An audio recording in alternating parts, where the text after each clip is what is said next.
നമസ്കാരം. വേൾഡ് ടുഡേയിലേക്ക് സ്വാഗതം. കുവൈറ്റിലും ബഹ്റൈനിലും US സൈനിക താവളങ്ങൾക്ക് നേരെ മിസൈൽ ഡ്രോൺ ആക്രമണങ്ങൾ നടത്തി ഇറാൻ. ബഹ്റൈനിലെ അമേരിക്കൻ സൈനിക കേന്ദ്രം ആക്രമിച്ചെന്നും ഹോർമുസ് കടലിടുക്കിൽ അമേരിക്കയും ഇറാനും ഏറ്റുമുട്ടിയെന്നും റിപ്പോർട്ട്. ഹോർമുസ് കടലിടുക്ക് പൂർണ്ണമായും അടച്ചെന്ന് ഇറാൻ അവകാശപ്പെട്ടപ്പോൾ ഇറാൻ അതിന് സാധിക്കില്ല എന്ന വാദവുമായി അമേരിക്കയും രംഗത്തെത്തി. US ആക്രമണങ്ങൾക്ക് ശക്തമായി തിരിച്ചടി നൽകുമെന്ന് ഇറാൻ പറഞ്ഞു. തുടർച്ചയായ രണ്ടാം ദിവസവും ഇറാന്റെ വിവിധ ഇടങ്ങളിൽ US ആക്രമണം നടത്തി. സംഘർഷത്തെ തുടർന്ന് കുവൈറ്റ് വ്യോമപാത താൽക്കാലികമായി അടച്ചു. US ആക്രമണം വീണ്ടും നടത്തിയതിനു പിന്നാലെ തന്ത്രപ്രധാനമായ ഹോർമുസ് കടലിടുക്ക് അടയ്ക്കുകയാണ് എന്ന് ഇറാൻ പ്രഖ്യാപിച്ചിരുന്നു. എണ്ണക്കപ്പലുകളും വാണിജ്യ കപ്പലുകളും ഉൾപ്പെടെയുള്ള എല്ലാത്തരം ഗതാഗതങ്ങളും അവസാനിപ്പിച്ചതായി ഇറാന്റെ സൈനിക നേതൃത്വം അറിയിച്ചു. ഹോർമുസിലൂടെ കടന്നുപോകാൻ ശ്രമിക്കുന്ന കപ്പലുകൾക്ക് നേരെ വെടിവെക്കുമെന്നും ഇറാൻ മുന്നറിയിപ്പ് നൽകി. സമാധാന കരാറിൽ ഇറാൻ ഒപ്പിട്ടില്ല എങ്കിൽ വൈദ്യുത നിലയങ്ങളും പാലങ്ങളും ഉൾപ്പെടെ ആക്രമിക്കാൻ ഉത്തരവ് നൽകുമെന്ന് US പ്രസിഡന്റ് ഡൊണാൾഡ് ട്രംപും മുന്നറിയിപ്പ് നൽകി. ഇറാൻ പശ്ചിമേഷ്യയിലെ വഴക്കാളിയാണ് എന്നും കരാറിലെത്താൻ വൈകുന്നത് വലിയ വില നൽകേണ്ടി വരുമെന്നും ട്രംപ് ഭീഷണിപ്പെടുത്തിയിരുന്നു.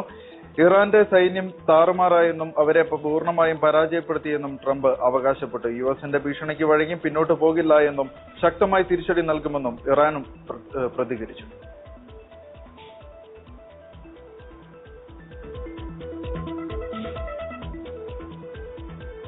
USന്റെ മിസൈൽ ആക്രമണത്തിൽ ഇറാനിൽ നിന്നുള്ള എണ്ണക്കപ്പലിന് ഒമാൻ തീരത്ത് വെച്ച് തീപിടിച്ച് 3 ഇന്ത്യൻ പൗരന്മാർ മരിച്ചു. രണ്ട് ഇന്ത്യക്കാരെ കാണാതായതായുള്ള വാർത്ത വന്നിരുന്നു. അതിന് പിന്നാലെ അവരുടെ മൃതദേഹം ലഭിച്ചതായി റിപ്പോർട്ടുകളുണ്ട്. കപ്പൽ ആക്രമിക്കപ്പെട്ടു എന്ന് വിദേശകാര്യ മന്ത്രാലയം സ്ഥിരീകരിക്കുകയും ചെയ്തു. സൊഹ്റാൻ തീരത്തുനിന്ന് 20 നോട്ടിക്കൽ മൈൽ അകലെ ഹോർമുസ് കടലിടുക്കിന് സമീപമാണ് ഇന്ധന ടാങ്കിന് നേരെ ആക്രമണമുണ്ടായത്. കപ്പലിലുണ്ടായിരുന്ന ഇന്ത്യക്കാരുടെ വിവരങ്ങൾ ശേഖരിച്ചു വരുന്നതായി ഒമാനിലെ ഇന്ത്യൻ എംബസി അറിയിച്ചു. കപ്പലിലെ 28 ജീവനക്കാരിൽ 24 പേരും ഇന്ത്യക്കാരായിരുന്നുവെന്നാണ് വിവരം. ഇതിൽ 21 പേരെ രക്ഷപ്പെടുത്തി. അപകടത്തിൽപ്പെട്ടവരുടെ പേരുവിവരങ്ങൾ പുറത്തുവിട്ടിട്ടില്ല. അസംസ്കൃത എണ്ണയും രാസവസ്തുക്കളും കൊണ്ടുപോകുന്ന MT സ്റ്റെല്ലബെല്ലോ എന്ന കപ്പലിന് നേരെയാണ് ആക്രമണമുണ്ടായത്. ഉപരോധം ലംഘിക്കാൻ ശ്രമിച്ചതിനാലാണ് ഇറാൻ തുറമുഖത്തു നിന്നും കപ്പലിനെ ആക്രമിച്ചത് എന്ന് US മിലിറ്ററി സെൻട്രൽ കമാൻഡ് അറിയിച്ചു.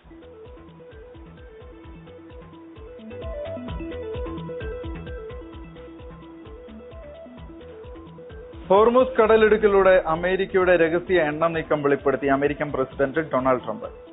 ഇറാൻ അടച്ചുപൂട്ടിയ തന്ത്രപ്രധാനമായ ഹോർമുസ് കടലിടുക്കിലൂടെ അതീവ രഹസ്യമായി 10 കോടി ബാരലിലധികം എണ്ണ കടത്തിയതായാണ് ട്രംപ് അവകാശപ്പെട്ടിരിക്കുന്നത്. ഓപ്പറേഷൻ പ്രൊജക്ട് ഫ്രീഡം എന്ന് പേരിട്ടിരിക്കുന്ന ഈ സൈനിക ദൗത്യത്തിലൂടെ 200-ലധികം വാണിജ്യ കപ്പലുകളെ സുരക്ഷിതമായി ഹോർമുസ് കടലിടുക്കിലൂടെ കടത്തിവിട്ടതായും ക്രൂഡ് ഓയിലിനെ അന്താരാഷ്ട്ര വിപണിയിൽ എത്തിച്ചതായും ട്രംപ് അറിയിച്ചു. രാത്രികാലങ്ങളിൽ ലൈറ്റ് തെളിക്കാതെയാണ് കപ്പലുകൾ നീങ്ങിയത് എന്നാണ് ട്രംപ് അവകാശപ്പെടുന്നത്. ഇറാന്റെ പക്കൽ റഡാർ സംവിധാനങ്ങൾ ഇല്ലാത്തതിനാൽ ഈ നീക്കം കണ്ടെത്താൻ അവർക്ക് സാധിച്ചില്ല എന്നും ട്രംപ് അവകാശപ്പെട്ടു. ഒറ്റ രാത്രിയിൽ മാത്രം ഇത്തരത്തിൽ 22 കപ്പലുകൾ പുറത്തെത്തിച്ചു. എണ്ണവില ബാരലിന് $200 മുകളിലേക്ക് ഉയരുന്നത് തടയുകയും വില $90 താഴെ നിർത്തുവാനും ഈ ദൗത്യം സഹായിച്ചതായി അദ്ദേഹം പറഞ്ഞു. ഹോർമുസ് കടലിടുക്കിന്റെ നിയന്ത്രണം ഇപ്പോൾ അമേരിക്കയുടെ കൈവശമാണ് എന്നും ഇറാന്റെ സൈന്യം പരാജയപ്പെട്ടതായും ട്രംപ് സോഷ്യൽ മീഡിയയിലൂടെ അവകാശപ്പെട്ടു.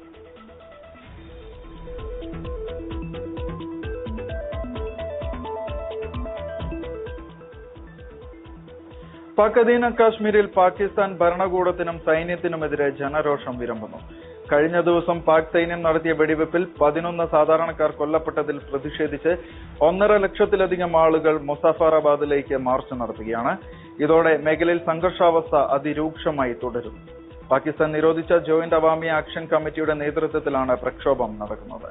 റാവൽകോട്ട്, ബാഗ്, ഹട്ടിയാൻ, ബാല, കോട്ട്ലി, മിർപൂർ തുടങ്ങിയ വിവിധ ഭാഗങ്ങളിൽ നിന്നുള്ള 10,000-കണക്കിന് ആളുകൾ റാവൽകോട്ടിൽ ഒത്തുചേർന്ന ശേഷം മുസാഫറാബാദിലേക്ക് നീങ്ങുകയാണ്. 38 ആവശ്യങ്ങളടങ്ങിയ ചാർട്ടർ അംഗീകരിക്കും വരെ പ്രതിഷേധം തുടരുമെന്നാണ് സമരസമിതിയുടെ നിലപാട്. മേഖലയിലെ രാഷ്ട്രീയ സാഹചര്യം പാക് ഭരണകൂടത്തിന് വലിയ വെല്ലുവിളിയാണ് ഉയർത്തുന്നത്.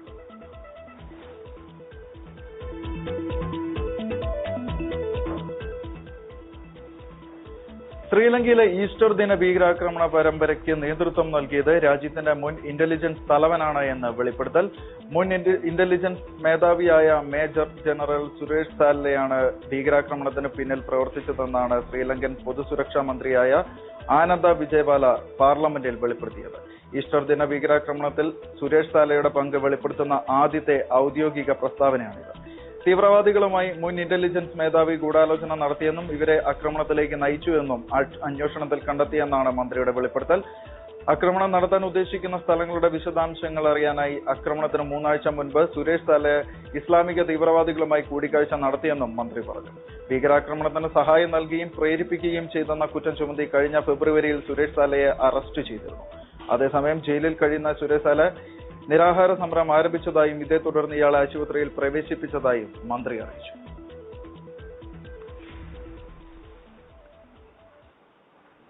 വെൽ ടുഡേ സമാപിക്കുന്നു. നന്ദി, നമസ്കാരം.